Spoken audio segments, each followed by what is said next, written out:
Another episode of this fabulous interview with our dear brother, Dr. Jay Smith. And we've already began the last couple of episodes to talk about some of the problems with the Quran. And today we are going to start basically doing a more of a critical analysis of different areas of the Quran. First one we are going to address right now would be the two compilations of the Quran. Dr. Jay, welcome again. Well, good to be here again. Thanks so much. And we've gone through introducing the 6 areas we were going to be critical. Let's look at the 2 compilations, which we now have on the screen there.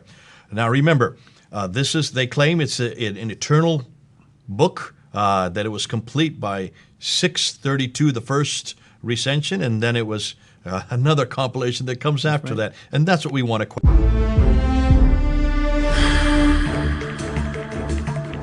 Welcome to Events and History, where we explore the origins, teachings, and historical development of Islam with a fact-based, analytical approach. What if one of the world's most widely read and revered texts wasn't preserved the way we've been told?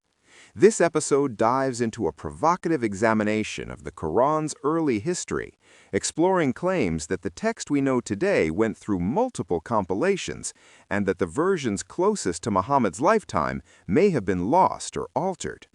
Dr. Jay Smith and Al-Fadi unpack key hadiths and historical sources, raising questions about the process behind the Quran's preservation, the role of early caliphs, and the human hands that shaped its final form.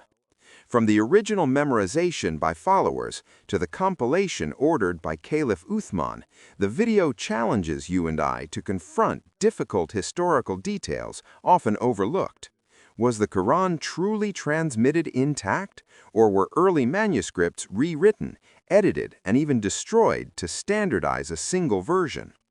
This analysis promises to spark curiosity, debate, and deeper reflection on the historical foundations of one of humanity's most false religion texts. Let's watch the video. Well, good to be here again. Thanks so much. And we've gone through introducing the 6 areas we were going to be critical. Let's look at the 2 compilations, which we now have on the screen there.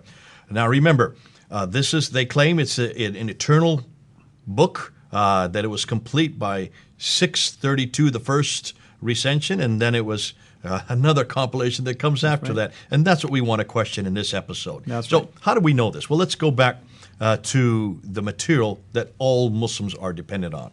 To understand how the Quran was put together, they need to go back to Al-Bukhari. Who is Al-Bukhari? Al-Bukhari, of course, is one of the renowned collectors of hadith, and he's the first one to take all of the sayings of Muhammad. So he's the earliest compiler of the hadith, the sayings of the Prophet. That's right. Now, there are 9 volumes in his collection today. We need to go back to volume number 6, and we need to go back to hadith number 509 and 510. So let's look at volume 6, starting with hadith number 509 that we have up on the screen there. And we have it both in Arabic and in English, so you can see it side by side. Correct. And then on the left, we're just going to summarize what they're saying, because it'll take us too much time to unpack all of it. The first one, 509, Abdul says that between 632 and 634, that means right after Muhammad's death, correct, you had the Caliph Abu Bakr realized that the text was not written down, and Bukhari admits that since many who memorized it had died, therefore a large part of the Quran may be lost. So that's already there in the text. A large part of the Quran may be lost. That's correct. We're only 2 years after Muhammad's death. Yeah. So you can see that there is a question here. How much of it is a large part? Zayd ibn Thabit. Now this is the secretary of Muhammad. When he was given this responsibility to do it, he thought it was much too difficult to do so. Yeah, and the reason why is because he feels a huge burden, and here's what he says, and I'm going to say it in Arabic first of all. كيف تفعل شيئا لما يفعله رسول الله? Meaning, why do you want to do something that the Prophet himself didn't do? Absolutely. Yeah. It just rolls out of your mouth. It's amazing when you say it. I love to listen to that. But certainly you can see that he is saying, listen, even our Prophet couldn't do this, and you're asking me to do it? That's right. So you can see there is some question as to what's the wisdom in this. We move on, and Zayd ibn Thabit again, he finally agrees to do so. And so what does he do? He looks to find verses that are collected on palm stalks, on stones, and the memories of the surviving warriors. In one case, he only found it with one person, and that's chapter 9, verse 128 and 129, the last two verses of chapter 9. So it's fascinating that he had to look at these places to find it. It's not written down. Obviously, it's therefore not written down. And when Muslims try to come back and say, yes, it was written down at the time of Muhammad, they need to look and ask, look, even your own sources are very clear. It was not written down. That's correct. And it would be a problem for Zayd ibn Thabit because even the Prophet had not done this. Not only that, but Omar admits that the idea of preserving it in memory is not really a valid idea because he was afraid that they're going to lose the Quran. Obviously. So right there, when Muslims, and they do come back and say, we don't care. It doesn't need to be written down. It was memorized. Not according to Abu Bakr and not according to Umar. They realized that this had to be written down. That's right. Because what happens to one's memory? It fades away, and once you transmit something after a while, after a period of time, things begin to change. Some details are not the same anymore. Absolutely. Now, even what we're saying today, if we were to, of all the people who are watching this video, and if they were to go back and try to we've only taken 5 minutes, just what we've said in the first 5 minutes, if we were to ask the people who were listening to write down what we have just said, you can imagine there would be as many people that wrote it down, there'd be that many different renditions. That's right. 50 people write it down, you get 50 different renditions of what we've said. That's the problem with memory. Memory, you only pick and choose what you remember. There's this great kids game that we play in birthday parties called Chinese Whispers. When you tell one person something, they tell the next and the next and the next. Right. By the time it gets to the 15th or 16th person, what you start with and what you end with are two different things. It's a great game. And that can happen within a period of 10 minutes. Can you imagine what would happen in this case over years? That in this case, you can see we're going to talk about 20 years, it would change immensely. So they had to write it down. It's obvious they needed to write it down. That's correct. Now, you have the first compilation, this is the first recension, was first given to Abu Bakr, and then it was given to Umar, who is the second caliph, and then it was given to his daughter, who was Hafsa. She used to be one of the 12 wives of Muhammad. That's correct. Now, that was retained then for about the first 20 years. That's hadith number 5 of 9. Now we skip to hadith number 510. Let's look at the slide there. In the 510 now, we've now jumped 20 years, because now we're at the time of Uthman. Abu Bakr has died. Umar was killed. Uthman now is the caliph, and he became the caliph in 646. Now we're roughly now 650, 652, so we're about 5 years to 7 years into his reign. You have a second problem. And it says right there that Hudayfa comes to him, and he's afraid that the people in Syria and Iraq would have different recitations of the Quran.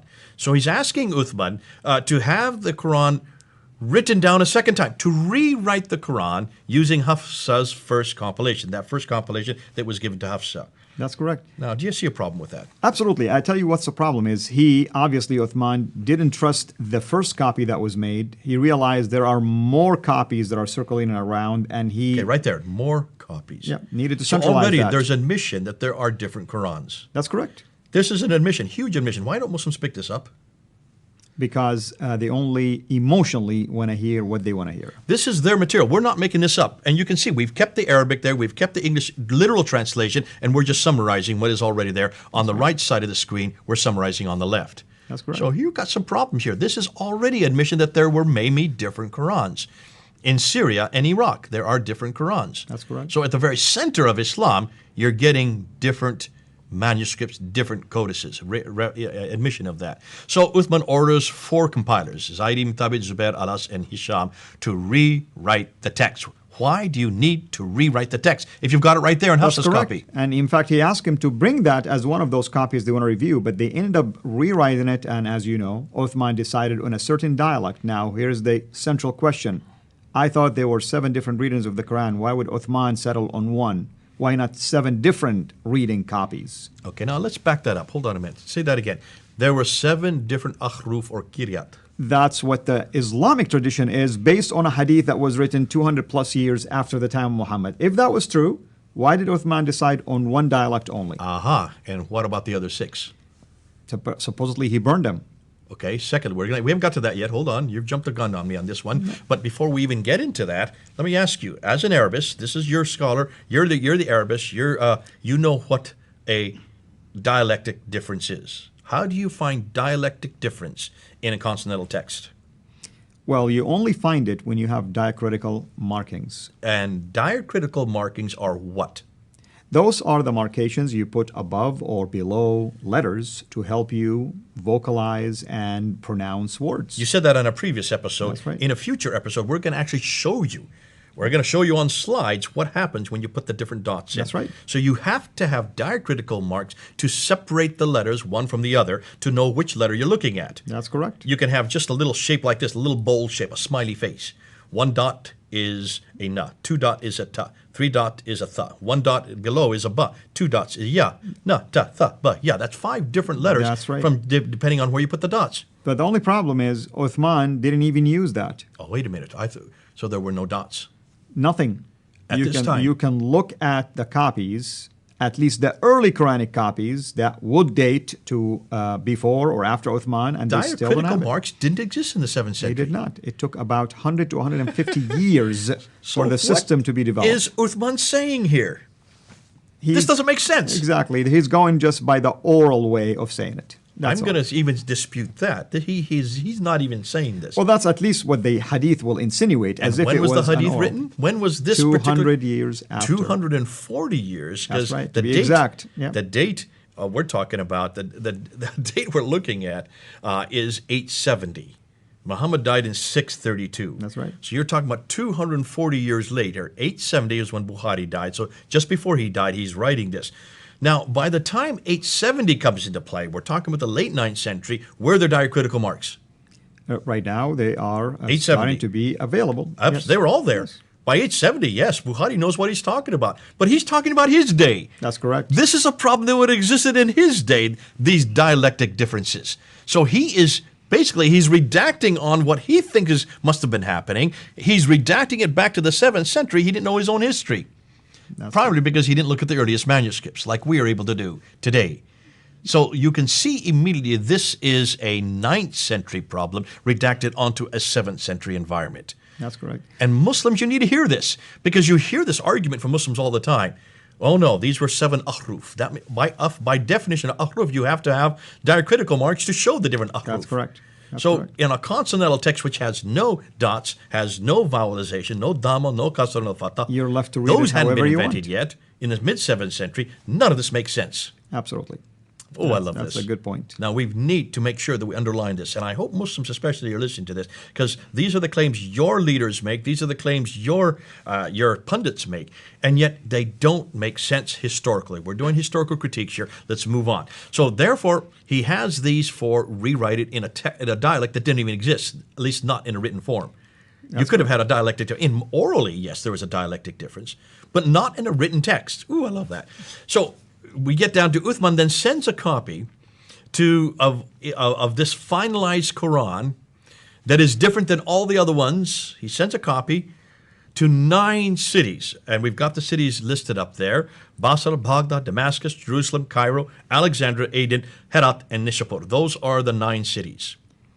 How do we know that? Because there were to every province, it says in the text. That's correct, yeah. We know there were 9 provinces. So one copy of this finalized, canonized Quran, perfect Quran, were sent to 9 cities. With every copy went a reader. And I want to add this. The fact that there were no diacritical markings back then in the days of Uthman. So one will say the only concern Uthman has is the rasm that he used, which is the... Now, you said an Arabic word there. Define what you which mean. is the shape of the words and the letters. Whatever words he used, he was disagreeing with other copies that have different words, and now we have the Sana'a manuscript to even prove things like this. Okay, we're going to get to that. You're now really jumping ahead because I can see you're getting at the bit. You want to get ahead. You want to get to the conclusion, but we still need to lay a foundation. We need to lay a base for what's happening That's here. correct. So he sent to 9 different provinces. Those are the 9. Where are they? Ooh, $1 million question. Let me This think like is the a elephant Muslim. in the room. A Muslim going to come back and tell you, oh, it's in Samarkand, it's in tough copy. Please do. And I hope you Muslims who are listening, you do come back on us, because that's going to be the next episode. We're going to go into those that do exist. But no, we're looking for 9. We're not looking for 4 anymore, like we always thought. We're looking for 9. All right, now it continues on with Al-Bukhari, volume 6, 510. Now, once he sends the copies of this second compilation, a second rendition, a second different Quran, Otherwise, why would you need to rewrite it? Obviously, it's different than the first one. That's correct. So a second compilation, a second Quran, written 20 years after Muhammad's death. Muhammad wasn't even there to see whether it was the same. He's been dead for 20 years. He then orders that all the Quranic materials, either fragmentary manuscripts or whole manuscripts, be burnt. Ooh, help me here. Come on, Al. That's another proof that he did not like the way the others were written because there are different words that were there than the copy he made. The only reason you would ever burn anything is to destroy the evidence. That's correct. And what evidence would you want to destroy? Anything disagrees with your final copy. Discrepancies. This is his final copy. He wants his name to go to it. And it is. Even today, they call it the Uthmanic recension. That's correct. He wants this to be his final copy, and he wants to destroy anything else that doesn't agree with it. Absolutely. Proving that this has nothing to do with Muhammad. Muhammad wasn't there. This has nothing to do with God. And the question is, who authorized Uthman in the first place to do something like this? And how do we know that Uthman's copy, created 20 years later by these four individuals, is anything like the one that's in heaven? That's correct. Why didn't Uthman, for instance, use the Hafsa copy, which was even written closer to the time of Muhammad? $1 million question. I would like to know what they did to Hafsa's copy. What happened to it? Most likely it was destroyed as well. Oh, dear. It just gets worse and worse as we go along. Now, you don't destroy copies unless you want to destroy the evidence. Wouldn't it be great if we had everything that was burned to look at? Wouldn't it have been great if they'd preserved those burned items so we could at least put it together and forensically try to find what was different in any of them? And you know, Dr. J, here's what I wonder about. Why do Muslims get upset when the Quran is burned today when in fact they're capable of burned Qurans? At the very beginning. They need to look at that. And everything we're saying right now is from Al-Bukhari, Volume 6. It's right here, Hadith ladies and number gentlemen. 509 Look and at 5. it. We're We not have making it this on up. the screen. There you go. Now let's move on. So here are the questions I have. Question number 1, and we can go on to the screen. Let's take a look at them. Why did God, first of all, use a language which could not accommodate the Quran? You've already told me Absolutely. that the 7th century Arabic script only used razm. Correct. He already had other languages. God had already used Hebrew and Greek with the Old Testament and the New Testament. There were lots of languages that were quite sophisticated, could have easily accommodated it. Why did not God use those languages to begin with? Because the Arabic is limited to a small area, geographical area, and a small group of people. So how can the Quran be a message for all people? Not only that, we know that the Arabic is a very new language. We don't have any reference to Arabic prior to the 2nd century A.D. Correct. And we know that it's derived out of the Nabatean script. The correct. Nabateans, as we're going to find out later on, were very significant in what we know as Islam today. But that's for another video at another time. Nonetheless, we do know that it was crude. It was so crude, you could not even understand it that early. Now, in God's wisdom, I don't understand why he would have chosen this language. Secondly, why did he choose a man who could not read or write? And that's another puzzling question because the first revelation, as we mentioned earlier, that he received says read. What does that mean? Akra. If he doesn't know how to read, why would God even start his revelation That's to this the first man? thing Gabriel said to him when they hit a cave. Akra. And what was his response? I do not know what to read. Ma akra. I cannot read.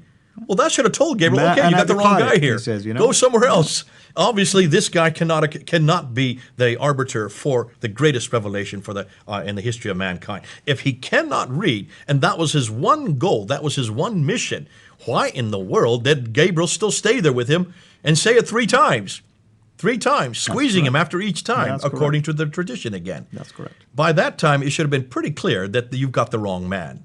Go get a guy who can read, a guy who can write. And because that is what his only responsibility is, to write this revelation down, to preserve it. Now, that was his only remit. Secondly, even if they still said, okay, we'll give him some more time. Of course he can't read. Why didn't he learn to read? He had 22 years. And that was his language. It's not like something new anyway. Listen, when I learned Arabic in London, it took me 2 weeks to learn the Arabic script, to read and write it. I didn't know what I was reading or writing. I didn't know Arabic. Muhammad did know Arabic. That's right. If it only took me 2 weeks to read and write the Arabic script, why in 22 years, could he not do so? That's another puzzling question, of course. And then hold on a minute. Didn't he have a scribe? He did. Didn't he have Zayd ibn Thabit? at least more than once, but Zayd was one of them. What do scribes do? What's their remit? What's their one responsibility a secretary is supposed to do? To write. That's right. So why didn't he give him the other authority or the responsibility to write it down? The whole time he was with them, wouldn't it be something that he should have done? Wouldn't that be something that should have been preserved? That's correct. So and when we do have two, like Ubay and Abdullah ibn Mas'ud, they both took it upon themselves to write their own. No one told them. There you go. And then why didn't Abu Bakr make copies immediately of that which he wrote down? That's Why did correct. he just give it one copy and give it to one woman? Shouldn't there have been many copies made, like Uthman made 9 copies? Where are the copies that Abu Bakr made? That's rather irresponsible of him. And obviously, he let basically this idea continue because many took upon themselves to keep writing and writing and writing. And we have later that many different Qurans, of course. And then we brought this already up. This is the third set of questions, and that is, how could there be dialectical differences in the 7th century? These dialects, by definition, require diacritical marks. They require vowelization. That was not introduced until the 8th century. They were not finalized until the 9th century. And that you can see why al-Bukhari would have known about them, but certainly not the time of the 7th century or the 8th Because he was century. reading backward from his days. That's right. He's redacting it back, that view. And then, of course, as we already mentioned, why in the world would you burn something that was God's holy word, God's eternal word, the greatest revelation in the history of mankind, unless, of course, there was discrepancies. Well, Now, Dr. J, this is great material. Is there anything else we want to add to this before maybe we wrap it up so we can come back again with another topic in our list? well, I want to look, before we finish the compilations, I want to look at what the traditions say, because the traditions also go into this. They give us some troubling views. This is the Islamic tradition. That's the Sirah of the Prophet Muhammad. That means the Siratu Rasulullah, which would be the biography of the Prophet That's Muhammad. correct. First written by Ibn Hisham and Al-Waqidi. Then you have the Hadith that we've already referred to by Al-Bukhari, Sahih Muslim, Ibn Dawud, Tirmidhi, and the others. And then you have the Tafsir first compiled by Al-Tabari in 923. That's right. And those are the please do. exegesis of it. And then you have the History, tariq. Tariq, So you have the Sirah, Hadith, Tafsir, and Tariq. Those 4 genres. That's known as the Islamic traditions. That's right. So let's look and unpack and see what they say concerning how the Quran was compiled. Because what you're going to find is pretty disturbing, or in our case, pretty exciting. Let's start with them and let's put them up on the screen. There's Al-Bukhari, Al-Hajjaj, Ibn Dawud, Al-Tirmidhi, Al-Nasai, Ibn Majah, and then some would put a 7th one, Muwatta ibn Malik. Okay, so those are really the 6 to 7 authoritative hadith compilers. And look and see what they say. So the first one, by Ibn Dawud, what does he say? He's saying many of the passages of the Quran that were sent down were known by those who died on the day of Yamama. He's talking about that battle. And they were not known by those who survived them, which means they were lost. So many were not known, so we did lose quite a few. So this is a huge admission. That's right. Nor were they written down, nor had Abu Bakr, Umar, or Uthman collected the Quran, nor were they found with even one person after them. That's a huge admission right there by That's Ibn right. Dawud. So he's already saying that a lot of it was lost. And here's another one about disappeared. Go ahead and read that one. That's This is by Suyuti. Al-Itqan fi Ulum al-Quran. He's one of the renowned tafsir, basically scholars. It is reported, he says, from Ishmael ibn Ibrahim, from Ayyub, from Nafi', from Ibn Umar. And then he goes on to say, let none of you say, that's Ibn Umar saying this, the son of the Caliph Umar is saying this. Let none of you say, I have acquired the whole of the Quran, he says. How does he know what all of it is when much of the Quran has disappeared? Oh, dear. This is the son of the Caliph who lived at the time of Muhammad. Rather, let him say, I have acquired what has survived. Why is it Muslims aren't reading this? I find it that amusing to me because the early Muslims were really transparent and they were not thinking about the Quran as a rigid text. They never make the claims Muslims today are That's right. making. So it's obvious you need to go back. We're just reading their traditions. Let's go on to another one. Here are some verses were forgotten. And this one has to do with the basically memorization, of course, what we used to recite a surah which resembles in length and severity to Surah Bara, which is chapter 9. I have, however, he said, forgotten it. with the exception. And then he goes on and says what the And exception this- is. exactly. So here he's admitting that he has forgotten it. That's right. And here we have some verses were canceled against Sahih Bukhari. Now hold on. Sahih Bukhari is the most authoritative because Sahih means perfect. So this is the greatest of all the hadith compilers. What does he say? And here's what Bukhari is saying. He said, he's reporting here, someone saying, we used to read a verse of the Quran revealed in their connection, but later the verse was canceled. It was convey to our people on our behalf the information that we have met our Lord. And Canceled. Al-Bukhari is admitting that parts of it have been canceled. And this verse doesn't exist.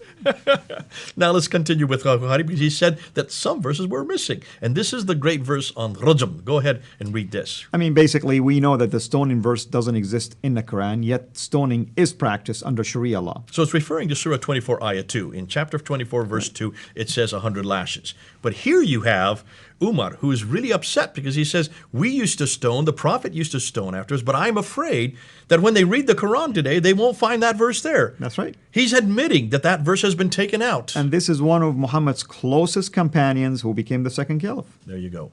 Huge admission here. Let's continue on. So, overlooked. This is Ibn Abi Dawud again. What does he say? Ibn Abi Dawud saying, Khuzaymah ibn Thabit says, I see you have overlooked, notice, overlooked two verses and have not written them. And They he says said, this is and what then they he are. began to report it. So you can read that for yourself. So there you have him saying that they have been overlooked. And now we come back to Imam Malik, the seventh major of the compilers, concerning Aisha. This is the wife of Muhammad. What does he say about Aisha? Here's what it's saying. It's saying Abu Unus, freedman of Aisha, basically he was like basically a slave, mother of the believers, reported, Aisha ordered me to transcribe the Holy Quran and asked me to let her know when I should arrive at the verse, Hafadhu Salat al-Asr, basically. He's talking about the Chapter 2, verse 238. prayer. Yeah. Yeah, was Salati, and he was talking about chapter 2, verse 238. And he says, when I arrived at that verse, basically, I informed her, and she ordered, write it in this way. So here she is telling him to write it a different way than That's he has correct. memorized it. So here is a woman, wife of the Prophet, who is actually correcting and changing the Quran. I didn't know women could change the Quran, did you? Well, But there it is. Imam Malik refers to that reference. if you ask my Muslim friends, why did Muhammad marry Aisha when she was young? They say, oh, it was by God's grace and wisdom so that she can learn from the Prophet. Well, there you have it. There is and now she's changing what the Prophet That's had right. said earlier, if that had happened. Now, we come to another one that was modified, and this is by the Hadith Ibn Abi Dawud. What does he say? He's saying, altogether, Al-Hajjaj ibn Yusuf, that's another Now, this- prominent now, name, by the Abba, way. He is the governor of Kufa That's under right. Abdul Malik. That's right. He lived in there. So And we're he, talking he even late made 7th modifications century, and redactions early to the 8th Quran century. himself. Okay, what is it and what happened? He's saying he made 11 modifications in the reading of the Uthmanic text. Notice, he changed the Uthmanic text. 11 times. So here, that's an enormous admission right there. That's right. Now we get to some verses were substituted. Sahih Bukhari again. And here it's saying, but Allah says, none of our revelations do we abrogate or cause to be forgotten, but we substitute something better or similar. Now that's in chapter 2, verse 106. So right. that's in the Quran itself. You Exactly. can also find it in 16, ayah 101. That's the correct. exact same thing. So two references to changing the verse or substituting a verse. Now we end with this one by Sunan Ibn Majah. What did he talk about? Eating it. Now, that's an embarrassing one, of course, and it says it was narrated that Aisha, once again, said the verse of stoning and of breastfeeding an adult 10 times was revealed, and the paper was with me under my pillow. When the messenger of Allah died, we were preoccupied with his death, and a tame sheep came and ate it. It ate it. Okay. Now, just a review. Lost, disappeared, forgotten, canceled, missing, overlooked, changed, modified, substituted, eaten by sheep. Now tell me, Al-Fari, does this sound like a book which was compiled perfectly and completely? It's very obvious that that's not the case, and it's very obvious that the early Muslims in those days did not even look at it as something rigid that you have to fight over. And in every case, these are intentional changes by humans. Absolutely. And this is what we're trying to prove. All these episodes, we're trying to show that this book does not come from heaven. It does not come from Muhammad. It doesn't even come from Uthman. These are later changes, and some of these are changes before Uthman, some come after Uthman. But you can see, we're talking about human intentional changes. Absolutely. And as you can see, I mean, these changes were done after the death of Muhammad. It wasn't done even during his life. It was done later. So who's the author of the Quran in this case? Don't tell me Muhammad reported a message from heaven, because we know already it's Uthman, it's Aisha, and it's many others who authored parts of the Quran and changed it. And even a sheep. That's right. After examining the earliest compilations of the Quran, this episode leaves viewers with questions that challenge conventional understanding.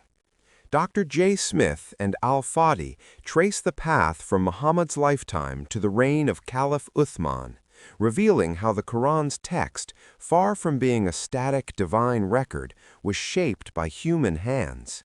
From lost verses and forgotten passages to rewrites, dialectal choices, and even destroyed manuscripts, the historical record suggests that what we now call the Quran was carefully curated over decades. The video highlights the roles of key figures, Abu Bakr, Uthman, Hafsa, and even Aisha in this process, emphasizing that early Muslims themselves acknowledged discrepancies and changes. By examining hadiths, historical compilations, and textual traditions, the discussion challenges viewers to think critically about the origins, transmission, and preservation of this foundational text. Whether one approaches it from faith, history, or scholarship, the episode underscores a striking truth. The story of the Quran's compilation is far more complex and controversial than often assumed, inviting deeper exploration and reflection. Thank you for watching this video. Please like and share this video so others can see it. Don't forget to subscribe and turn on notifications for more Islamic history content. Stay with us as we sift through history to find out what the standard Islamic narrative on the Islamic Awareness website is hiding regarding the origin of Islam. Jesus is Lord.